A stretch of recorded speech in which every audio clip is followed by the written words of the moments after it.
बाळासाहेब ठाकरे यांना मानवंदना। आजच्या या संभाजीनगरच्या सभेस प्रमुख मार्गदर्शन करण्यासाठी उपस्थित असलेले शिवसेना पक्षप्रमुख माननीय उद्धवजी ठाकरे साहेब आणि सर्व व्यासपीठावरील मान्यवर, हे जरा आता शांत राहा, 2 मिनिटं। या ठिकाणी माननीय उद्धवजी ठाकरे साहेबांना मी सांगू इच्छितो की आज देशाच्या पंतप्रधानांची सभा झाली आणि काल परवा राज्याच्या उपमुख्यमंत्र्यांची सभा झाली। दोन्ही ठिकाणी खोट्या घोषणांचा पाऊस या ठिकाणी पाडला गेलेला आहे। विशेषतः मराठवाडा आणि संभाजीनगरच्या विकासाच्या विषयी ज्या गोष्टी झाल्याच नाही त्या सांगितल्या गेल्या। असं सांगितलं गेलं की मराठवाडा वॉटर गेट पूर्णपणे दुष्काळ हटणार आहे आणि आम्ही मोठी योजना आणणार आहे। मी साहेबांना सांगू इच्छितो की मागच्या वर्षी एक मराठवाड्याच्या विकासासाठी 46,000 कोटी रुपये सिंचनाला द्यायचं निर्णय मंत्रिमंडळाच्या बैठकीने घेतला होता, परंतु तब्बल 1.5 वर्ष झालं याच्यासाठी 1 रुपया सुद्धा निधी अजूनही सरकारने दिलेला नाही। आज वेगवेगळ्या ठिकाणी जलयुक्त शिवार वगैरे घोषणा सांगितल्या गेल्या। भर पावसाळ्यात या संभाजीनगरात 700 टँकर चालू होते।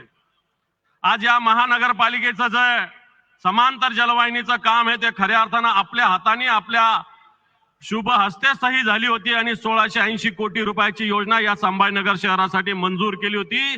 कोविडच्या काळामध्ये आपण भूमिपूजन केलं होतं, परंतु आपण मुख्यमंत्री असताना हे काम वेगाने झालं, परंतु नंतर हे गद्दारांचं सरकार आल्यानंतर अजूनही काम रेंगाळलेलं आहे। अजून 1-1.5 वर्ष काम होऊ शकत नाही अशा प्रकारची स्थिती आहे। या संभाजीनगराचे महापौर 2-3 महापौर या व्यासपीठावर आहे, नंदकुमार घोडेले, त्रिंबक तुपेत। ज्या शिवसेनेची सत्ता होती त्या 2 दिवसाला आणि 3 दिवसाआड पाणी मिळत होतं।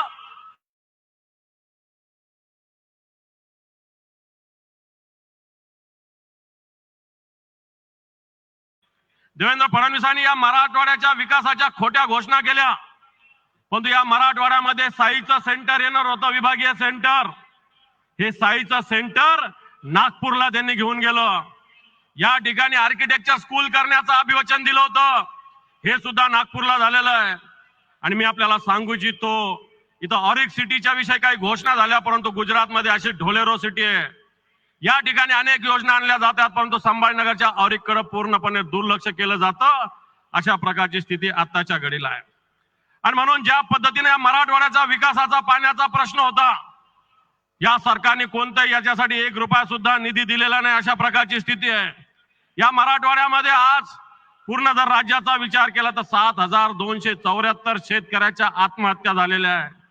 या सगळ्या आत्महत्या खऱ्या अर्थाने या सरकारच्या दुर्दैवी कामकाजामुळे होत आहे।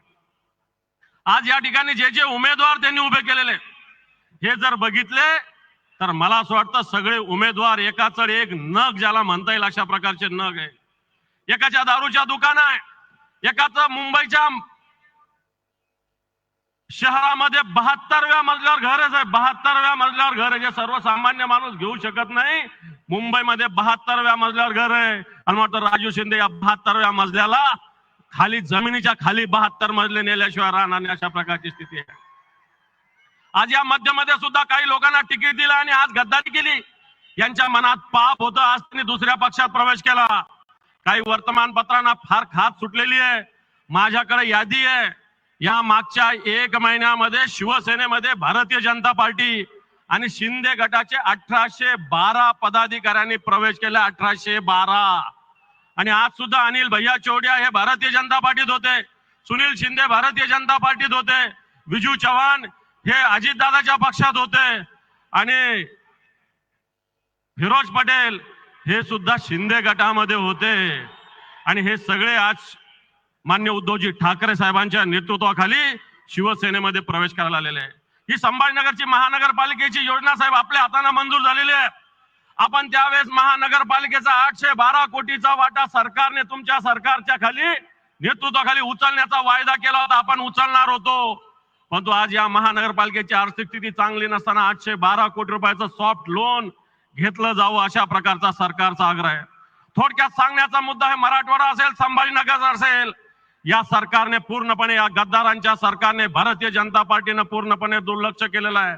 म्हणून येणाऱ्या काळामध्ये या जिल्ह्यामध्ये मागच्या वेळेस सुद्धा उद्धवजी ठाकरे साहेबांनी याच मैदानावर, याच ठिकाणी येऊन भाषण केलं होतं. आपण या जिल्ह्यातले 9चे 9 आमदार निवडून दिले होते. यावेळेस सुद्धा हे 9चे 9 आमदार आपल्याला निवडून द्यायचे, कारण खऱ्या अर्थाने या गद्दाराचं तोंड आपल्याला फोडायचंय. कोणी जातीवर मतं मागतील, कोणी धर्मावर मतं मागतील. शिवसेना खऱ्या अर्थानं या विकासासाठी, या संभाजीनगरसाठी, उद्धवजी ठाकरे साहेब मुख्यमंत्री असताना या संभाजीनगरसाठी 2,500 कोटी रुपये दिले होते. 2,500 कोटी रुपये, त्यातले 1,200 कोटी रुपयाचं काम सुरू झालं होतं. पैठणची उपसा जलसिंचन योजना ब्रह्मगव्हाण 287 कोटीची उद्धवजी ठाकरे साहेबांच्या सहीनं मंजूर झालेली आहे. 287 कोटी रुपये त्याच्यासाठी आले होते. गंगापूर वैजापूरचा मराठवाडा वॉटर ग्रीड 1,100 कोटी रुपये उद्धवजी ठाकरे साहेबांच्या सरकारच्या काळात आले होते.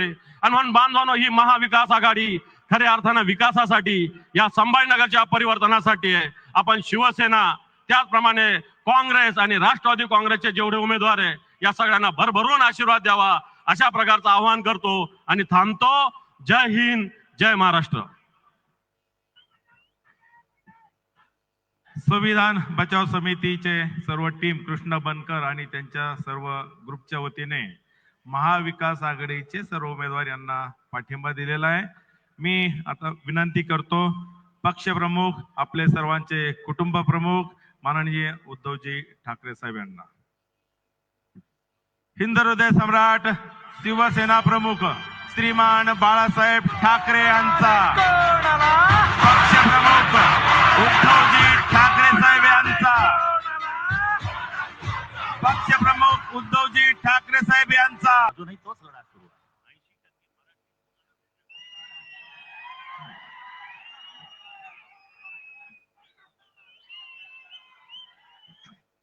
जमलेल्या माझ्या तमाम महाराष्ट्र प्रेमी बांधवांनो, भगिनींनो आणि मातांनो, तुमच्या लक्षात आलं असेल की मी भाषणाची सुरुवात थोडीशी बदलले, कारण ही निवडणूक जी आहे, ही लढाई जी आहे, ती महाराष्ट्र प्रेमी आणि महाराष्ट्राचे लुटारू यांच्यामध्ये आहे. तुम्ही कोणाच्या बाजूने आहात?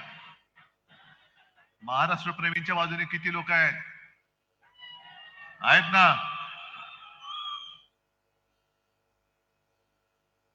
लोकसभेच्या वेळेला आलो होतो, असंच सगळं भरलं होतं, पण दुर्दैवाने पराभव झाला. कसा झाला, का झाला, याचं उत्तर हे कोणी द्यायचं आणि कोणाला द्यायचं? मी प्रामाणिकपणाने काही प्रश्न तुम्हाला विचारतोय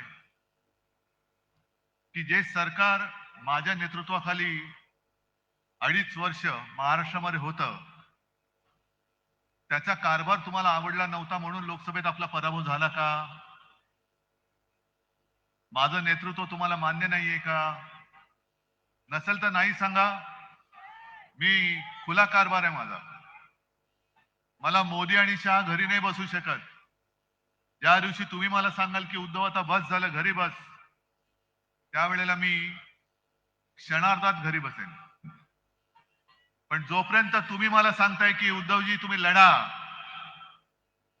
मग कोणी माझ्या वाटेमध्ये येऊ दे, मी तुमच्यासाठी प्राण गेला तरी बेहत्तर, पण लढून जिंकून दाखवल्याशिवाय राहणार नाही. हे तुम्ही ठरवायचे. अनेक जण मला विचारतात की ही निवडणूक तुमच्या अस्तित्वाची आहे का? म्हटलं, माझं अस्तित्व हे माझ्या मायबाप, माता भगिनी आणि जनतेच्या बांधवांच्या हातामध्ये. जे शिवसेना प्रमुखांनी मला सांगितलं आणि अनेकदा जाहीर सभेत ते बोलले की जोपर्यंत तुम्ही शिवसैनिक आहात तोपर्यंत मी शिवसेना प्रमुख आहे, असं बाळासाहेब सांगायचे. आणि हीच भावना माझी आहे, कारण आज माझ्या हातामध्ये काही नाहीये, तरी देखील तुम्ही मोठ्या संख्येने आलात. याबद्दल तुम्हाला खरंच मनापासून धन्यवाद देतोय. आणि मी काहीतरी तुम्हाला देऊ इच्छितोय. ती देण्याची ताकद ही जोपर्यंत तुम्ही माझ्या हातात देत नाही तोपर्यंत या सभेला काही अर्थ नाही. आज हे सगळे उमेदवार आपले आहेत महाविकास आघाडीचे. कोणाच्या हातामध्ये मशाल आहे, कोण हात घेऊन उभा आहे, कुठे तुतारी फुंकणारा मावळा आहे. आम्ही का लढतोय तर महाराष्ट्राचा स्वाभिमान आणि महाराष्ट्राची अस्मिता ही पायदळीत तुडवली जाते, तिचं रक्षण करण्यासाठी म्हणून आम्ही लढतो आहोत. आज मोदीजी इकडे येऊन गेले आणि त्यांनी सांगितलं त्यांचा बाकीचा म्हणजे मोदीजी काय बोललेत आणि देवेंद्र काय बोललेत त्यांच्या थापा अंबादासजींनी तुम्हाला सांगितल्या. पण विशेष म्हणजे मोदी साहेब जे बोलले की या जिल्ह्याचं नाव छत्रपती संभाजीनगर केलं, हे मिंद्याचं कौतुक त्यांनी केलं. शिवसेना प्रमुखांचं स्वप्न त्यांनी साकार केलं. पहिल्या प्रथम मोदीजी तुम्हाला सांगतो की बाळासाहेब बोलू नका, ते हिंदू हृदय सम्राट आहेत, होते आणि राहणार. ते तुमचे वर्गमित्र नव्हते, पण त्यांच्या आठवणीसाठी सांगतो की छत्रपती संभाजीनगर ह्या संपूर्ण जिल्ह्याचं नामकरण हे मी मुख्यमंत्री म्हणून माझ्या शेवटच्या कॅबिनेटच्या बैठकीत केलेलं आहे. ज्या वेळेला तुम्ही माझे गद्दार चोरून सुरतला ढोकळा खायला नेले होते, तेव्हा मी मुंबईमध्ये मंत्रालयात बसून या जिल्ह्याचं नाव छत्रपती संभाजीनगर हे करून दाखवलं. बरं, हे तर ठीक आहे. जर मोदीजींचं म्हणणं असं असेल की छत्रपती संभाजीनगर हे नाव त्यांनी केलं, तर मग मला सांगा छत्रपती संभाजीनगर आहे कुठे, कुठे आलं हे? कारण जर का आपण मतदारसंघावरती लक्ष दिलं, लोकसभा मतदारसंघ औरंगाबाद पूर्व, औरंगाबाद पश्चिम आणि औरंगाबाद मध्य, मग संभाजीनगर मोदीजी आहे कुठे? या तत्परतेने तुमचा जो नोकर निवडणूक आयोग त्यांनी माझ्या पक्षाचं नाव चोरून दरोडेखोरांना दिलं, ती तत्परता अजून तुमचा नोकर निवडणूक आयोग माझ्या जिल्ह्याचं नाव छत्रपती संभाजीनगर करायला का तयार नाहीये? का नामांतर झालेलं नाही अजून? म्हणजे तुम्ही केलेलंच नाही आहात. अजूनही मतपत्रिकेवरती किंवा मतदारसंघाच्या यादीत ज्याचं नाव औरंगाबाद आहे, मग मोदीजी तुम्ही आज नेमकं कुठे येऊन गेलात? औरंगाबाद पूर्व मध्ये आला होतात की संभाजीनगर पूर्व मध्ये आला होतात? पटते तुम्हाला? बाळासाहेबांचं स्वप्न यांनी म्हणजे त्या दाढीवाल्यांनी पूर्ण केलं म्हणतायत. ठीक आहे, क्षणभर मानलं. मग हिंदू हृदय सम्राट बाळासाहेबांचं स्वप्न काय नवाज शरीफचा वाढदिवसाचा केक खाणं हे सुद्धा होतं का? जो तुम्ही जाऊन खाऊन आलात न बोलवता, की कधीतरी एकदा मी पाकिस्तानच्या पंतप्रधान पदाच्या वाढदिवसाचा केक खाऊन येईन, हे माझं स्वप्न आहे, असं काय तुम्हाला सांगितलं होतं? मग का गेला होतात पाकिस्तानात? बरं, महाराष्ट्रामधले उद्योग लुटून तुम्ही जे काय गुजरातला नेले आणि नेता आहात, हे शिवसेना प्रमुखांचं स्वप्न होतं का, जे मिंद्याने पूर्ण केलं? मी मुख्यमंत्री असताना आणि आपलं महाविकास आघाडीचं सरकार असताना याच संभाजीनगरमध्ये मेडिकल डिव्हाइस पार्क आणत होतो. कुठे गेला तो मेडिकल डिव्हाइस पार्क? कुठे? गुजरात. तुम्हाला कल्पना आहे मेडिकल डिव्हाइस पार्कच्या माध्यमातून किती जणांना रोजगार मिळाला असता? काय अंदाज आहे? मेडिकल डिव्हाइस पार्क आला असता इथे तर त्याला बाकीची जी काही उपकरणं लागतात, जसं बजाज आल्यानंतर अनेक जणांना रोजगार मिळाले, कारण छोट्या छोट्या काही गोष्टी त्याच्यासाठी लागतात, तसंच मेडिकल डिव्हाइस पार्क जो आम्ही छत्रपती संभाजीनगर मध्ये आणत होतो, तो जर का इथे आला असता तर माझ्या मराठवाड्यातल्या किमान 1,00,000 तरुणांना आणि तरुणींना त्याच्यामध्ये रोजगार मिळाला असता. किमान 1,00,000. तो तुम्ही घेऊन गेलात गुजरातला. आणि हिंदू हृदय सम्राटांचं स्वप्न म्हणून तुम्ही आम्हाला थापा मारता? छत्रपती शिवाजी महाराजांचा पुतळा तो तुम्हाला धड उभारता येत नाही. त्या पुतळ्यामध्ये सुद्धा पैसे खाणारी अवलाद तुमची, भाजप आणि मिंद्याची. तुम्ही छत्रपती संभाजीनगर हे नामकरण करू शकता? एक पुतळा धड तुम्हाला उभारता येत नाही. त्या पुतळ्यामध्ये सुद्धा पैसे खाल्ले. मी काल कोकणमध्ये गेलो होतो आणि तिथे एक मंत्री आहेत, केसरकर त्यांचं नाव.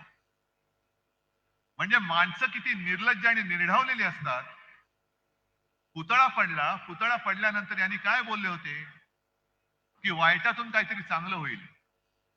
अरे गधड्या, महाराजांचा पुतळा पडलाय, त्याच्यातनं चांगलं होईल असं तुला वाटतं? म्हणजे ही एवढी सगळी मेलेल्या मनाची माणसं, ज्यांच्या मनामध्ये महाराजांबद्दल काही आदर नाही, प्रेम नाही, पुतळा उभारताना सुद्धा भ्रष्टाचार करतायत. तुमचं छत्रपती संभाजी महाराजांबद्दलचं प्रेम सुद्धा झोट आहे. मग आमच्याच काळामध्ये आम्ही इथल्या चिकलठाणा विमानतळाचं नामकरण जे केलं होतं, छत्रपती संभाजी महाराज चिकलठाणा विमानतळ, ते अजून का केलं नाही मोदीजी तुम्ही? काल मी गोव्याला गेलो होतो. गोव्याच्या विमानतळाचं नाव मनोहर पर्रीकरांचं केलं. अयोध्येचं तुम्ही केलं. आणखीन कुठे केली असतील. पण अजून देखील आता 5 वर्ष झाली तो ठराव मंजूर करून झाला. का माझ्या या विमानतळाचं नाव छत्रपती संभाजी महाराज विमानतळ करत नाही तुम्ही? सांगा ना आम्हाला. आलं की काय वाटेल ते बोलायचं. म्हणजे आता काय झालंय, 4 दिवसापासून मी माझ्या बॅगा उघड्या करूनच फिरतोय. कारण जिथे जातो तिकडे माझी बॅग तपासताय. आज पण तपासली. ते तपासणीसाला मी सांगितलं, बघ रे बाबा, फक्त माझ्या बॅगेमध्ये एक साप आहे, त्याला हात नको लावूस. नाहीतर पुन्हा आमच्यावरती यायचं. मग त्यांना मी विचारलं की हे तुम्ही का तपासताय? नाही, आमची ड्युटी आहे. म्हटलं ड्युटी बरोबर, पण ड्युटी म्हणजे काय ड्युटी आहे? नाही, तुमच्या बॅगेत पैसे आहेत की नाही बघायचे. मग म्हटलं तुम्ही मोदींची बॅग तपासता का? म्हटलं काय साहेब सांगायचं तुम्हाला, त्यांच्या बॅगेमध्ये नुसत्या थापा असतात. नुसत्याच थापा. 15 लाख रुपये देणार, शेतकऱ्याचं उत्पन्न दुप्पट करणार, 2 कोटी लोकांना रोजगार देणार, अच्छे दिन आएंगे. सगळ्या थापा गेले 10 वर्ष आम्ही ऐकतोय, तरी थकत नाहीये. थापा देऊन देऊन हा माणूस थकत कसा नाही? ही एक दैवी चमत्कार आहे हा. एखादा माणूस थापा मारून मारून कंटाळेल, थकेल, पण हे थकतच नाहीत. आणि मग ते जे काय म्हणतात की भगवान ने मुझे भेजा है, असू शकतं बाबा, की खोटं बोलून सुद्धा तुम्ही थकत नाहीत. ही काहीतरी वेगळी शक्ती आहे, वेगळा चमत्कार आहे. आज यांना आठवलं मिंद्याना आणि सगळ्यांना. 3 भाऊ, एक जॅकेट भाऊ, दाढी भाऊ, देवा भाऊ, आणि सगळे मिळून महाराष्ट्र खाऊ. यांची जी काय वृत्ती आहे, लुटेंगे और बांटेंगे, म्हणजे महाराष्ट्र लुटेंगे आणि दोस्तों को बांटेंगे, ही यांची खरी गोष्ट आहे. पटेंगे या कटेंगे वगैरे नाहीये. महाराष्ट्राला लुटणार आणि आमच्या म्हणजे त्यांच्या दोस्तांना वाटणार, वाटायचा, लुटायचा आणि वाटायचा, हे उघड उघड चाललंय. मग आपण छत्रपती शिवाजी महाराज की जय म्हणून जे काय बोलतो तिरिमिरीनी, आणि आपल्या महाराजांचा महाराष्ट्र आपल्या डोळ्यात देखत हे लुटून गुजरातला नेत आहे, तरी आपण काय चंड बनलो की केला एवढे की आपण गप्पच बसलेलो? गेल्या वेळेला लोकसभेला एक झाली चोक. अरे काहीतरी बरोबरी करायची होती. चंद्रकांत खैरेंसारखा माणूस जो मला आठवते कित्येक वर्षापासून आपली सेवा करतोय, निष्ठेने राहिला. त्या निष्ठेची कदर, त्याचा आदर म्हणून मी त्यांना उमेदवारी दिली होती. जसं इकडे उदयसिंग बसलेले आहेत, विकले नाही गेले ते. त्यांना सुद्धा खोके दिले असते, त्यांना सुद्धा धमक्या दिल्या असत्या किंवा दिल्या, पण निष्ठेला जागले ते. मान कापली तरी 72, पण मी इमान विकणार नाही. मग त्यांचा आदर किंवा त्याची काय किंमत आपण ठेवायची की नाही ठेवायची? कोणी तुम्ही मोठा केलेला माणूस खोके घेतो, तिकडे जातो, दारूची दुकानं काढतो आणि आपण त्याला निवडून देतो. नाही, मला नाही पटलंय, खरंच नाही पटलंय. हे संभाजीनगर, हे छत्रपती संभाजीनगर शिवसेना प्रमुखांसुद्धा मला नाही वाटत हे पटलं असतं. पाठीमध्ये वार करणारी अवलाद, या शिवसेनेने यांना राजकीय जन्म दिला, यांना मंत्रिपद दिलं, आणखीन काय करायचं बाकी होतं? सगळं काही केलं तरी सुद्धा उलटे फिरून तुम्ही आईवरती वार करताय आणि त्याला जनता निवडून देते, हे मला पटूच शकत नाही. मग कोणासाठी लढायचं? कोणाच्या भरोशावरती लढायचं? आज सुद्धा मी मैदानात उतरलोय. कोणासाठी उतरलोय? माझ्यासाठी उतरलोय. माझं काय जातंय? महाराष्ट्र लुटतात, लुटू द्या ना. संभाजीनगरचा मेडिकल डिव्हाइस पार्क, 1,00,000 नोकऱ्या देणारा मेडिकल डिव्हाइस पार्क गुजरातला गेला. माझं काय जातंय? मुंबई अदानीच्या घशात घातले, जाऊ दे ना, मला काय त्याचं. कोल्हापूरला गेलो होतो, राधानगरी, तिथल्या आपल्या केपी पाटील या उमेदवारांनी सांगितलं की आमच्या इथलं पाणी पण अदानीला विकून टाकलं. जाऊ दे ना, माझं काय जातंय? हे सगळं जाऊ दे ना, माझं काय जात नाही. एक दिवस आपण सगळेच जाऊ, सगळेच जाऊ आणि मग हा महाराष्ट्र जो इकडे सगळी आपण ठेवतो ना, छत्रपती शाहू महाराज, फुले, आंबेडकर, शिवाजी महाराज आहेतच. हा महाराष्ट्र हा शाहू फुले आंबेडकरांचा आहे का शहा मोदी अदानीचा आहे? याचं उत्तर देणारी ही निवडणूक आहे आणि हे उत्तर तुम्ही देणार आहात. तुम्ही द्यायचं हे उत्तर. मला हे पटत नाही, तळमळीने मी तुमच्यासाठी बोलतोय. माझ्या डोक्यामध्ये काही मुख्यमंत्री पदाचं खूळ घुसलेलं नाही, ते त्याही वेळेला नव्हतं. आणि तेव्हा जर का माझ्या डोक्यात ते घुसलेलं असतं तर एका क्षणात मी वर्षा सोडून माझ्या घरी मातोश्रीत मी गेलो नसतो. अनेक जण स्वप्न बघतात की वर्षावरती जायचंय, मुख्यमंत्री व्हायचंय. मला काही वाटलं नाही. मला फक्त एवढंच वाटलं, वाईट वाटलं, जरूर वाटलं की शिवसेना प्रमुखांनी मोठी केलेली माणसं, काही ना तर मीच मंत्री केलेलं, नाहीतर ते मंत्री पदाला सुद्धा कधी टेकलेच नसते, त्या खुर्चीत कधी बसले नसते, कधी खासदार झाले नसते, कधी आमदार झाले नसते. अशा लोकांना मी केवळ आणि केवळ शिवसेना प्रमुखांची जी पुण्याई माझ्या पाठीशी उभी आहे त्या जोरावरती आमदार, खासदार आणि मंत्री केलं. त्यांनी वार करावा माझ्यावरती, मला त्याचं वाईट वाटतंय. मुख्यमंत्रीपद हे सोडून द्या.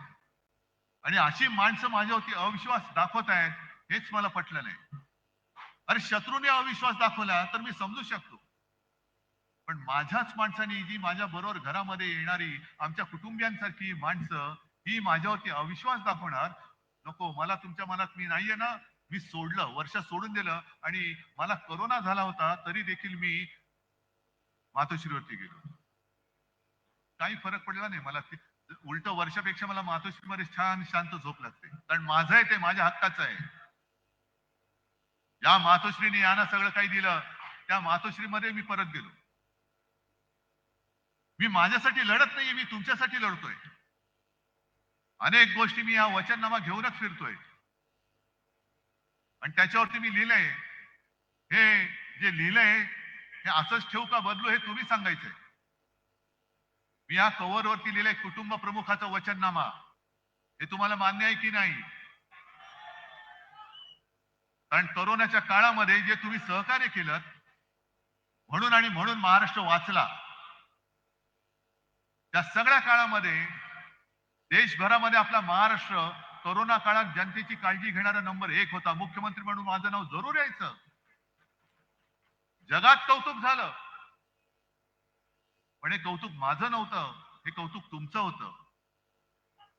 आणि जगाने कौतुक केलं आणि जर माझ्या घरच्यांनी नाही केलं तर मला जगाचं कौतुक हे कवडी मोल आहे, मला घरच्यांचं कौतुक हे सोन्यापेक्षा जास्त भारी आहे माझं. आणि या वचननाम्यामध्ये मी जी काय वचनं दिलेत, पहिलं म्हणजे महाराष्ट्र हा माझा, आपला महाराष्ट्र हा स्वावलंबी महाराष्ट्र आणि सर्वोत्तम महाराष्ट्र करायचा आहे. मी जिथे जिथे जातोय तिथे तिथे शेतकरी त्रासलेत. सोयाबीनचा शेतकरी त्रासलाय, कापूस पिकवणारा त्रासलेला आहे. सोयाबीनला भाव नाही, कापसाला भाव नाही, गद्दाराला भाव आहे 50 खोके, पण सोयाबीनला भाव नाही. मी मराठवाड्यातल्या, विदर्भातल्या आणि महाराष्ट्रातल्या सर्व सोयाबीन पिकवणाऱ्या शेतकऱ्यांना आज सांगतोय की अजिबात तुम्ही निराश होऊ नका, घाई गडबड करू नका. पडलेल्या भावामध्ये सोयाबीन विकू नका. आपलं सरकार येतंय, आपलं सरकार आणा. मी तुम्हाला हमी भाव देतो. जो त्यावेळेला 6,000 दिला होता त्याही पेक्षा जास्त देण्याचं वचन मी तुम्हाला देतोय. पण कसं तरी काहीतरी सोयाबीन विकून टाकायचं. 3,000 विकतोय, 2,000 विकतोय. मग आपलं सरकार आल्यानंतर सगळे व्यापारी तुमच्याकडनं 3,000 घेतलेलं सोयाबीन हे सरकारला 6,000-7,000 विकतील. त्याच्यामुळे जरा थांबा, घाई गडबड करू नका. पहिले सरकार आणा, मी घेतो हमी तुमची. आणायलाच लागेल तुम्हाला. आणि हे मी करून दाखवले. 2 लाखापर्यंत पीक कर्ज मुक्त मी केलं होतं की नव्हतं?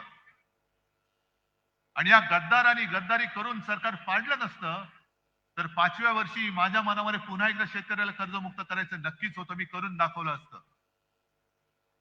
ठीक आहे, पुन्हा आपलं सरकार येतंय. हे सरकार आल्यानंतर पुन्हा माझ्या शेतकऱ्याला मी कर्जमुक्त करून दाखवेन. आणि जेव्हा आपण फिरत असतो तेव्हा काही काही गोष्टी घडत असतात. त्या नुसत्या बघून किंवा ऐकून सोडून द्यायच्या नसतात. मी 1-2 महिन्यापूर्वी आलो होतो. मला वाटतं आपलं कोणाच्या प्रवेशाला, अंबादास, हा तुमच्या प्रवेशाला आलो होतो. आणि तिकडने येताना एका शेतात थांबलो. शेतात थांबले, मी आलो म्हटल्यानंतर शेतकरी सगळे धावत आले, पाया पडायला लागले की उद्धवजी तुम्ही आमचे देव आहात, तुम्ही आमचं कर्ज माफ केलं. म्हटलं बाबा मी देव नाही, मी माणूस आहे. उलट तुम्ही देव आहात कारण तुम्ही आम्हाला अन्न देता. आणि मग तिकडे काही शेतमजूर महिला त्यांचं काम करत होत्या. मी गेलो त्यांच्याशी बोलायला लागलो. म्हटलं काय ताई बरं आहे का? ती बिचारी काम करत होती. हा बरं आहे. म्हटलं आता 1,500 रुपये मिळतात, आनंद आहे ना? तिने माझ्याकडे बघितलं, मला म्हणाली 1,500 रुपयामध्ये घर चालतोय वय? हे बघ म्हणे माझ्या बाजूला पोर आहे माझं, याला शाळेत टाकायचंय. फी कुठून आणू? 1,500 रुपयामध्ये शाळेत ऍडमिशन नाही मिळत. माझ्याकडे काही शब्द नव्हते. पण समाधान मला एका गोष्टीचं वाटतं की अंबादास आणि दुसरे कोणी ती जबाबदारी कोणी घेतली? तालुका प्रमुख भालेकर, आनंद भालेकर तालुका प्रमुख यांनी सांगितलं की साहेब काळजी करू नका, याची ऍडमिशन मी करून देतो. आणि त्यांनी ऍडमिशन करून दिली. मग दुसऱ्या वेळेला मी जेव्हा आलो तेव्हा विमानतळावरती तीच माझी बहीण छान साडी वगैरे नेसून मुलाला घेऊन आली पाया पडायला की साहेब तुमच्यामुळे याची ऍडमिशन झाली. म्हटलं ताई मी कोणी नाहीये, बघ ह्या दादाने ऍडमिशन केलेली आहे. पण ठीक आहे, एका मुलाची मी करू शकलो. अनेक मुलं अशी आहेत ज्यांना शिकायचंय पण शिकता येत नाही कारण फी भरायला पैसेच नाहीयेत. अगदी स्वतः शिवसेना प्रमुखांना सुद्धा 7वी मध्ये शाळा सोडायला लागली होती कारण फी भरायला पैसे नव्हते. माझ्या आजोबांना सुद्धा शाळा सोडायला लागली होती कारण फी भरायला पैसे नव्हते. शिकायचं होतं पण शिकू शकत नाही, पैसे नाहीयेत. मग माझ्या आजोबांना आलेला अनुभव, माझ्या वडिलांना आलेला अनुभव, मी सुदैवी आहे कारण मी शिकू शकलो. पण त्या अजूनही शेतकऱ्याच्या मुलांना शिकता येत नाही. म्हणून मी ठरवलं की जसं मुलींना मोफत शिक्षण आहे तसंच माझ्या महाराष्ट्रात जन्मलेल्या प्रत्येक मुलाला मी मोफत शिक्षण देणार आहे. शिका, मोठे व्हा. अरे महाराष्ट्राचं भविष्य तुम्ही आहात. मोदी शाह आणि हे गद्दार हे महाराष्ट्राचं भविष्य घडवू शकत नाही, हे बिघडवू शकतात. पण महाराष्ट्राचं भविष्य ही माझी आत्ताची छोटी छोटी मुलं आहेत, छोट्या छोट्या मुली आहेत. आणि मुलींना सुद्धा सुरक्षित शाळा मी देणार. प्रत्येक शाळेमध्ये जी मुलींची शाळा असेल तिथे त्या मुलींना स्वच्छतालयामध्ये जाण्यासाठी सुद्धा बरोबर एक महिला कर्मचारी असलीच पाहिजे, हा माझा दंडक आणि माझा कायदा असेल. कारण ते शाळेमध्ये अत्याचार होतोय. कुठे मोदीजी, शहा, काय तुमच्या राज्यामध्ये नेमकं आहे काय? मणिपूरमध्ये आज देखील महिला अत्याचार होत आहेत महिलांवरती. गेल्या आठवड्यामध्ये सुद्धा एका 31 वर्षीय आदिवासी महिलेवरती, जी 3 मुलांची आई, घरामध्ये घुसली लोक, अत्याचार केला आणि तिला जिवंत जाळून टाकलं. आणि मोदी बाबा इकडे येऊन महाराष्ट्रामध्ये प्रचार करत होते, तेव्हा अमित शहा इकडे येऊन महाराष्ट्रामध्ये प्रचार करत होते. लाज वाटली पाहिजे आम्हाला की देशाचा कारभार सोडून महाराष्ट्र जिंकण्यासाठी पंतप्रधान म्हणून नव्हे तर भाजपाचे स्टार प्रचारक म्हणून इकडे फिरतात आणि मतं मागतायत. आज जो काही एक जो आक्षेप आहे तो माझा हा आहे. माझी बॅग तपासली, तपासा, पण मोदींची सुद्धा बॅग तपासली गेलीच पाहिजे. का नाही तपासायची? माझं हेलिकॉप्टर अडवा, पण एखाद्या वेळेला आमच्यासाठी मोदींचं विमान का नाही तुम्ही अडवू शकत? आज जशी माझ्याकडे इकडे जनता जमलेली आहे, मोदींसाठी पण जमली असेल. भाड्याने आणली असेल नसेल मला माहिती नाही, पण असेल. पण आमचं पण ऐकायला लोक येतात ना, थांबतात तासंतास. संध्याकाळची सभा असली तरी दुपारी 2 वाजल्यापासून लोक येऊन थांबतात. जेवण नाही, खाणं नाही, पिणं नाही, ताण भूक काही नाही, तरी सुद्धा लोक येऊन माझ्यासाठी थांबतायत. मोदीजी, हे भाग्य, हे नशीब, हे माझ्या वडिलांच्या पुण्याईमुळे मला लाभलेले आहे.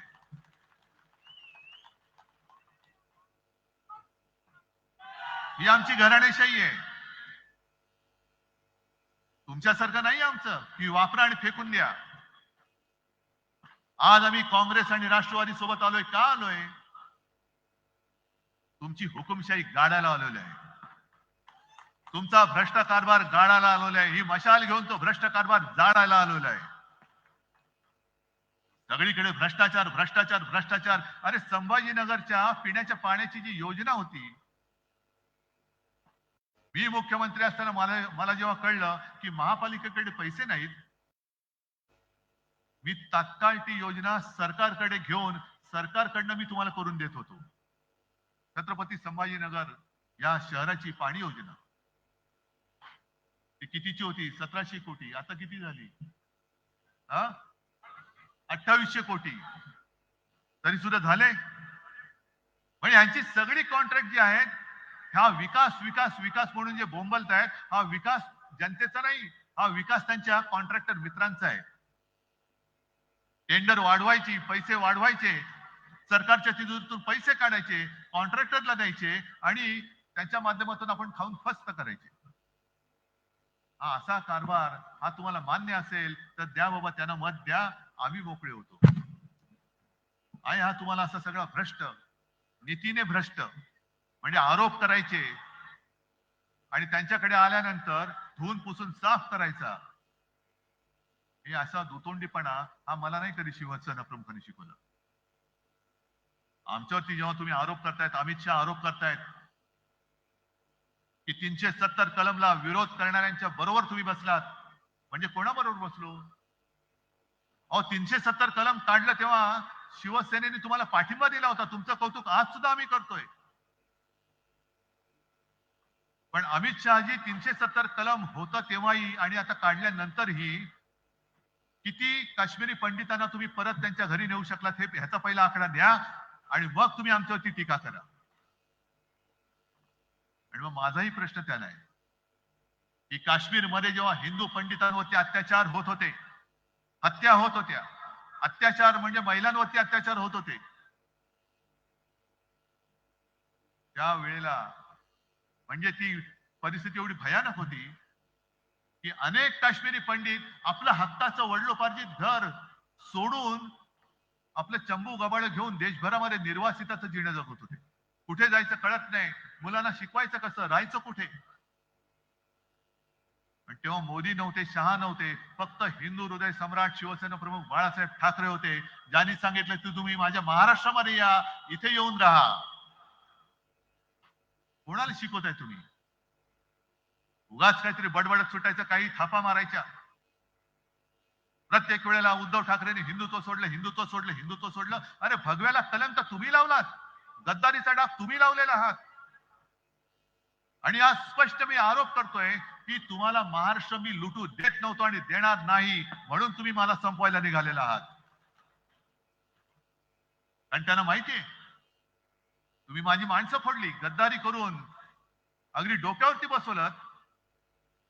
ते तुमचे बूट चाटतायत, पण तुम्हाला माहितीये की महाराष्ट्र जो लुटायला येईल त्याच्या पेकाटात बुटाची लाथ घालणारा पहिला उद्धव बाळासाहेब ठाकरे असेल. अर्थात हे सगळं तुमच्या हातामध्ये. मी इथे नुसतं काय प्रवचन द्यायला नाही आलो. गेल्या वेळेला झालेली चूक तुम्ही सुधारणार आहात की नाही हे पहिलं मला सांगा. निष्ठेने महाराष्ट्राबरोबर निष्ठा तुमची आहे की नाही हे मला सांगा. तुमची निष्ठा महाराष्ट्रापाशी आहे की गुजरात पाशी आहे हे ठरवणारी ही निवडणूक आहे. तुमचा मेडिकल डिव्हाइस पार्क इकडून गुजरातला नेला, तुमच्यापैकी किती लोक जाऊन तिकडे नोकऱ्या करणार आहेत?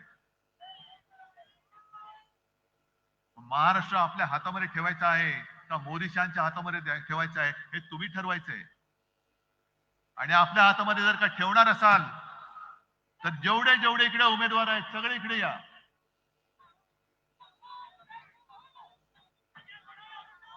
हे सगळे उमेदवार, या सगळ्यांच्या विजयाची जबाबदारी मी तुमच्यावरती देतोय. आहे हिम्मत?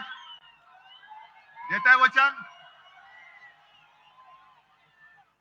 आणि त्या दोघांना, मोदी शहा आणि त्यांच्या या चेला सपाट्यांना, मिंदेना, अजित पवार आणि देवेंद्र फडणवीसांना दाखवून द्या की महाराष्ट्र हा गांडुळाची पैदास करणारा प्रदेश नाहीये. महाराष्ट्रामध्ये वाघाचे छावे जन्माला येतात. आणि जर तुम्ही आमच्या वाटेला जाल तर मुनगट्टीवारांना सांगते की तुम्ही आणलेली वाघनखं बाजूला आहेत, पण ही माझी वाघनखं माझ्या सोबत आहेत. आणि या निवडणुकीमध्ये ही वाघनखं या महायुती सरकारचा भ्रष्ट कारभाराचा कोथळा बाहेर काढल्याशिवाय राहणार नाही हा विश्वास व्यक्त करतो आणि आपली रजा घेतो. जय हिंद, जय महाराष्ट्र.